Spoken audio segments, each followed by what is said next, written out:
ఆ next day నుంచి మేము ముగ్గురం కలిసి కాన్ఫరెన్స్ కాల్‌లో ప్రిపరేషన్ స్టార్ట్ చేశాం. And it actually worked. ఉన్న 6 చాప్టర్స్‌ని మనిషికి 2 చొప్పున డివైడ్ చేసుకొని ఒకరికొకరు ఎక్స్‌ప్లెయిన్ చేసుకున్నాం. ఇన్‌ఫాక్ట్ క్లాస్‌లో విన్న దానికంటే బాగా అర్థమైంది ఇలా. సో, మంచిగా వెళ్ళి ఎగ్జామ్స్ అన్నీ అటెంప్ట్ చేసి వచ్చాం. అలా సక్సెస్‌ఫుల్‌గా ఎగ్జామ్స్ కంప్లీట్ చేశాక 2 వీక్స్ సెమిస్టర్ బ్రేక్ వచ్చింది. అందరం ఇంటికి వెళ్ళాం.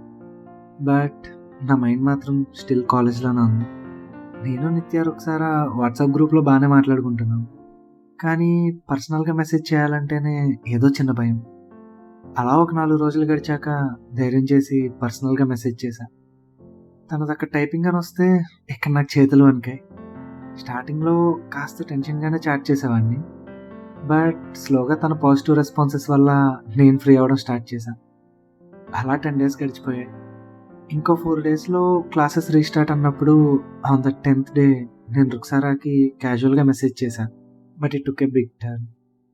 జనరల్‌గా హాయ్ ఏం చేస్తున్నావు, తిన్నావాతో స్టార్ట్ అయిన కాన్వర్జేషన్ టీవీలో వస్తున్న ఏదో మూవీ గురించి టర్న్ అయ్యి అటునుంచి లవ్ అండ్ రిలేషన్‌షిప్ అనే కాన్సెప్ట్‌కెళ్ళింది. ఇంకప్పుడు నేను ధైర్యం చేసి do you have a boyfriend అని అడిగేశా. మెసేజ్ అయితే పెట్టా గానీ నెక్స్ట్ ఫ్యూ మినిట్స్ నా గుండె ఎంత గట్టిగా కొట్టుకుందో నాకు మాత్రమే తెలుసు. ఆ మెసేజ్‌కి డబుల్ టిక్సే పడ్డాయి. బ్లూ టిక్స్ ఇంకా రాలేదు. ఫస్ట్ అవి ఎప్పుడొస్తాయా అని ఒక టెన్షన్. అండ్ తన మెసేజ్ ఓపెన్ చేశాక ఎలా రియాక్ట్ అవ్వుద్దో అని ఇంకో టెన్షన్. అసలు అవన్నీ కాదు, మెయిన్‌గా క్వెషన్‌కి ఏం రిప్లై ఇస్తదో అని ఇంకా పెద్ద టెన్షన్. అసలు ఈ మెసేజ్ ఎందుకు పెట్టా నేను? అసలు ఆ అమ్మాయి ఎలా రిసీవ్ చేసుకుంటదో? పోనీ డిలీట్ చేసేద్దామా? డిలీట్ చేస్తే మళ్ళా ఏం డిలీట్ చేసావని అడుగుద్ది. ఏం చెప్పి కవర్ చేయాలి? ఏదోటి కవర్ చేస్తే నమ్ముద్దా? ఒకవేళ తను ఆల్రెడీ నోటిఫికేషన్స్‌లో ఆ మెసేజ్ చూసేసి చాట్ ఓపెన్ చేయకుండా ఉంచుతుందేమో? అలాంటప్పుడు నేను డిలీట్ చేసి కవర్ చేస్తే దొరికిపోతా కదా! ఇలా ఎన్నెన్నో థాట్స్ నా మైండ్‌ని వెంటాడుతూనే ఉన్నాయి. జస్ట్ ఫ్రాక్షన్ ఆఫ్ సెకండ్స్‌లో ఇన్ని థాట్స్ నా మైండ్‌లో క్రాస్ అయ్యాయి. ఫైనల్లీ ఒక 5 మినిట్స్ తర్వాత ఆ మెసేజ్‌కి బ్లూ టిక్స్ వచ్చాయి. తన స్టేటస్ ఆన్‌లైన్ నుంచి టైపింగ్‌కి చేంజ్ అయింది. ఎంతసేపు చూస్తున్నా ఆ టైపింగు చేంజ్ అవ్వట్లేదు, మెసేజు ఏం రావట్లేదు. Simple yes or no type చేయడానికి ఇంత టైం ఎందుకు? ఇంతసేపు టైపింగ్ వస్తుందంటే ఏదో పెద్ద మెసేజ్ టైప్ చేస్తున్నట్టేగా. ఇలా అడిగినందుకు తిడుతుందా? లేదంటే ఇంకెప్పుడు నీతో మాట్లాడను, ఐయామ్ బ్లాకింగ్ యూ అని మెసేజ్ పెడుతుందా? ఏమో, ఇక్కడ నాకు టెన్షన్ పెరిగిపోతుంది. తన రిప్లై ఏంటా అని. త్వరగా ఏదో ఒకటి చెప్పవే బాబు అనుకున్నా మనసులో. ఫైనల్లీ వచ్చింది ఆ message. No, I don't have a boyfriend అని హ్యాండ్‌తో స్మైల్ కవర్ చేసుకొని ఎమోజి యాడ్ చేసి పెట్టింది. ఏంటి ఈ ముక్క సెండ్ చేయడానికి ఎంతసేపు టైప్ చేసిందా అనుకున్నా. లేదంటే ముందు యెస్ అని చెప్పి మళ్ళా నో అందా? అసలు నిజం చెప్తుందా? అబద్ధం చెప్తుందా? అని మళ్ళీ డౌట్స్ స్టార్ట్ అయ్యాయి. అదే విషయం అడుగుదామని నేను టైపింగ్ స్టార్ట్ చేసేసరికి ఇంకో మెసేజ్ వచ్చింది. ఆ మెసేజ్ కాస్త పెద్దగానే ఉంది. యాక్చువల్లీ స్కూల్ టైంలో ఒక రిలేషన్‌షిప్ ఉండేది. 9థ్ స్టాండర్డ్‌లో స్టార్ట్ అయ్యి ఇంటర్ వరకు అది కంటిన్యూ అయింది. బట్ ఇంటర్ సెకండ్ ఇయర్‌లో we broke up. I found out that he is cheating on me. It was a bad partition and I was depressed for a few months అని పెట్టింది. కానీ నేను అడగకుండా ఇదంతా ఎందుకు చెప్పిందో నాకు అర్థం కాలేదు. ఒకవేళ తను పాస్ట్ గురించి హైడ్ చేసినా కూడా నాకు తెలుసుకునే వే ఏం లేదు. సో, చెప్పాల్సిన అవసరం కూడా అంతగా లేదనిపించింది. సో, ఇంక నేనే అడిగేశా. అదంతా నేను అడగలేదు కదా! ఎందుకు చెప్పావు అని. I felt that you should know అంది. ఆ మెసేజ్ చూసిన తర్వాత నాకు సర్ప్రైజ్ అవ్వాలో, హ్యాపీగా ఫీల్ అవ్వాలో, అసలు ఎలా రియాక్ట్ అవ్వాలో కూడా అర్థం కాలేదు.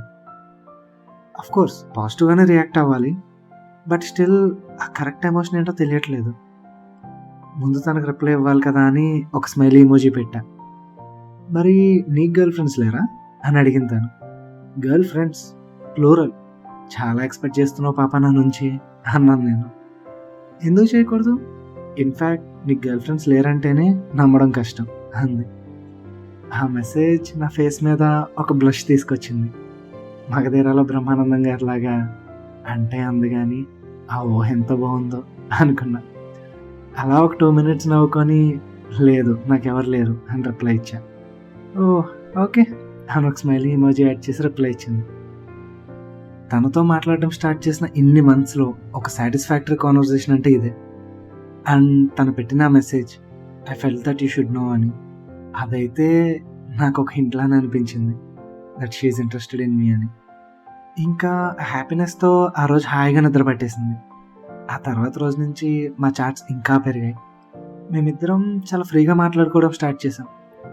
అలా అలా family details, schooling, intermediate life, ఇంకా చాలా టాపిక్స్ డిస్కస్ చేసుకున్నాం. ఫైనల్లీ ఆ 4 days కూడా అయిపోయాయి. కాలేజ్ రీస్టార్ట్ అయింది అండ్ ఫస్ట్ డేకే మేము ముగ్గురం వెళ్ళిపోయాం కాలేజ్కి. అండ్ యాజ్ ఎక్స్పెక్టెడ్ కాలేజ్కి వెళ్ళిన దగ్గర నుంచి రుక్సారాకి నాకు క్లోజ్నెస్ బాగా పెరిగింది. ఇంతకుముందు తనని మీట్ అవ్వాలంటే నిత్యాన్ని అడిగేవాడిని, బట్ ఇప్పుడు అవసరం పోయింది. మేమే డైరెక్ట్గా డిస్కస్ చేసుకొని ప్లేస్ టైము ఫిక్స్ అయిపోయి నిత్యాకి చెప్తున్నాం. అండ్ యాజ్ యూజువల్ మా నిత్యాకున్న బ్రెయిన్తో మా ఇద్దరి మధ్య ఏదో జరుగుతుందని కనిపెట్టేసింది. ఏంట్రా ఏంటి కదా అని అడిగింది ఒక రోజు లంచ్లో. ఏం కదా అని ఏం తెలియనట్టు అడిగాను నేను. ఆస్కర్ యాక్టింగ్ చెయ్యకు రోయ్, ఏంటి నీకు రుక్సారాకి మధ్య కదా అని అడిగింది. అది కాలర్ పట్టుకోవడం ఒక్కటే తక్కువ అనిపించింది ఆ రోజు. నీకు తెలియదు ఏముంది, తనంటే నాకు ఇష్టం నీకు తెలుసు కదా అన్నాను నేను.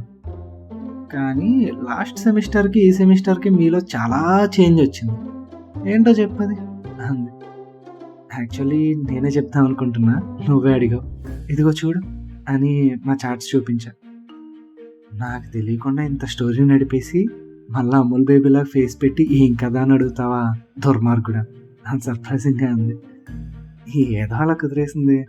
కానీ ఆ మెసేజ్ చూసా, తన పాస్ట్ గురించి చెప్పి యూ షుడ్ నో అంది, అంటే నా మీద ఇంట్రెస్ట్ ఉన్నట్టే కదా అని అడిగా. నాకు కూడా అలానే అనిపిస్తుంది, కానీ మనం అంత త్వరగా కంక్లూషన్స్కి రావడం కరెక్ట్ కాదేమో. మేబీ తను ఒక మంచి ఫ్రెండ్ అనుకుని కూడా చెప్పొచ్చు కదా అంది. అంతే, ఆ ఒక్క మాటతో నాకు నీరసం వచ్చేసింది. నిజమేనేమో అనే డౌట్ స్టార్ట్ అయింది. ఒక్కసారిగా డల్ అయిపోయాను. అరే అలా టక్కున ఆఫ్ అయిపోకరా, అలా కూడా పాసిబిలిటీ ఉంది అని చెప్తున్నా అంతే, డోంట్ వరీ అని నా మాడుమోహం చూసి అంది నిత్య. తను నన్ను చీరప్ చేయడానికి ట్రై చేసినా కానీ ఎందుకో మూడ్ సెట్ అవ్వలేదు. అలా కంటిన్యూస్గా 2 days దాని గురించి ఆలోచిస్తూ ఉన్నా. బట్ అలా నాలో నేను డిప్రెస్ అయిపోయి డల్ అయిపోవడం నా ఒరిజినాలిటీ కాదు. సో ఇంక దీనికి ఏదో ఫుల్ స్టాప్ పెట్టేయాలని డిసైడ్ అయ్యా. Let's meet on the terrace అని రుక్సారాకి మెసేజ్ చేశా. అప్పటికే టైం 8:30 అయింది. నేను ఆ టెర్రస్ మీదకి వెళ్ళి వెయిట్ చేస్తూ ఉన్నా. ఒక 10 minutes తర్వాత రుక్సారా వచ్చింది. ఏంటి సార్ సడన్గా లెట్స్ మీట్ అన్నారు అని అడిగింది. ఒక విషయం మాట్లాడదామని అన్నా నేను. సరే నిత్య ఏది మరి, తనను పిలవలేదా అని అడిగింది. ఇది నీతో మాత్రమే మాట్లాడాల్సిన విషయం రుక్సారా అన్నాను నేను. ఓకే అని కాస్త సాగదీస్తూ ఉంది. నాకు అటు తిప్పి ఇటు తిప్పి ఇండైరెక్ట్గా మాట్లాడటం రాదు, డైరెక్ట్గా పాయింట్కి వచ్చేస్తాను అని చెప్పడం స్టార్ట్ చేశాను నేను. తనకి అర్థమైందో ఏమో తెలియదు, కానీ అలా సైలెంట్గా ఉండి నేను చెప్పేది వింటుంది. మన కాలేజ్ ఫస్ట్ డే, నువ్వు క్లాస్లోకి రావాలా వద్దా అని ఆలోచిస్తూ అలా డోర్ దగ్గర ఆగిపోయినప్పుడు నేను ఫస్ట్ టైం చూశాను. Not just your looks but your entire appearance felt very cute.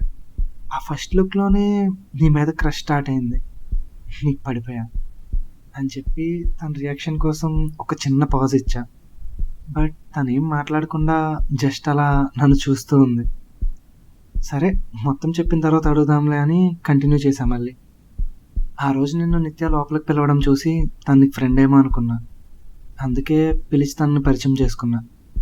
ఒక రకంగా మా ఫ్రెండ్షిప్ స్టార్ట్ అవ్వడానికి, నాకు అంత మంచి ఫ్రెండ్ దొరకడానికి నువ్వే రీజన్.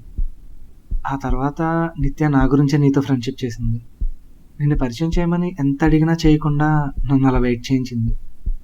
బట్ ఒకరోజు నేను బాగా ఫోర్స్ చేసేసరికి ఇంకా మన ఇద్దరికి పరిచయం చేసింది. నీతో మాట్లాడుతూ నీకు దగ్గరైన తర్వాత ఇంకా ఇంకా నచ్చేసావు. I think I fell in love with you అని ప్రపోజ్ చేశాను నేను. ఇద్దరం ఏం మాట్లాడకుండా అలా సైలెంట్గా 2 minutes ఉన్నాం. అసలు తన మైండ్లో ఏం రన్ అవుతుందా అని కాస్త టెన్షన్ పడ్డాను. నువ్వు చెప్పుద్దేమో అని కాస్త భయపడ్డాను. బట్ ఏదేమైనా ఫేస్ చేద్దామని ధైర్యంగా అలానే తన కళ్ళల్లోకి చూస్తూ నుంచొని ఉన్నాను. ఇంకా ఆ తర్వాత ఏమైందో ఒక చిన్న బ్రేక్ తర్వాత చెప్తాను. Until then signing of.